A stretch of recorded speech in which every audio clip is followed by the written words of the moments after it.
When we're thinking about voiceover, we think about this as a conversation between two people, but it's just one-sided. When we think about acting, we think about the concept of, acting is essentially just listening and reacting. So when I'm thinking about this and I'm mentioning what I'm saying right now, I haven't scripted this. I haven't figured out what I do or don't want to say. I'm just kind of making it up as I go, which is the most real kind of honest take and honest way for me to speak, for all of us to speak. And that's what we're really looking for in voiceover, is that honesty, is that authentic you, that grounded place where we can come from, just using somebody else's words if we're using a script for voiceover, which is really a simple idea. But what happens is we start to worry about what it should sound like, how it should sound, which means we start thinking about that. And to borrow from another arena is to say, when you look at a bird in a tree, you look at the bird in the tree and you appreciate the bird. We recognize the colors, maybe you hear a song, but you're just observing, watching the bird in the tree. We're not sitting there thinking, am I watching the bird correctly? For a lot of people are right-eye dominant. Am I right-eye dominant? I don't know. Maybe I should be looking at the bird this way. Maybe my left eye. Should I sit when I watch the bird? Do people expect me to stand? Maybe standing is better. Well, obviously when I'm doing that, I'm not actually paying attention to the bird at all, missing the whole point. And that's what we're doing in voiceover when we start to think, well, what should it sound like? They say they want something high energy. What does high energy sound like? What does it mean to be conversational? What does it mean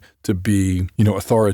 All these things, right? Well, that's like acting sad. You can't act sad. We see right through that. Human beings are too smart. You can be sad, right? We can actually be sad. So when we're trying to work on finding the right voice, what we have to do is create in our minds something that we generally, most of us lose as we get older, which is the ability to really buy into make-believe. Because if we can do that, if we can really buy into it, then we're coming from an honest place. We're coming from a real, authentic place. And if we keep to that idea, then all we have to do is say the words, because we're already there. Just say the words. Just say it. It's nothing complicated. You don't have to follow a specific speech pattern. You don't have to do anything. You just have to say the words because you're living that moment, just like watching the bird. There's only one way to authentically watch the bird, and that is just watch the bird. Just say the words. Find a situation that you feel comfortable being authoritative, that you believe is a situation that you can be authoritative, and then say the words. Find a situation where you feel fun and happy, say the words. Now, finding the situation, a lot of different ways to do that, which is what we talk about in all the classes and coaching and those kinds of things. But in the end, when you boil it down, it's fairly simple. Just say the words. Just watch the bird. Don't worry about what anybody thinks about you watching the bird, because now you've just ruined it. You're no longer watching the bird. You're thinking about what you should be saying in order to watch the bird. And that's no longer authentic, because now the thinking has gotten in the way. So just enjoy watching the bird.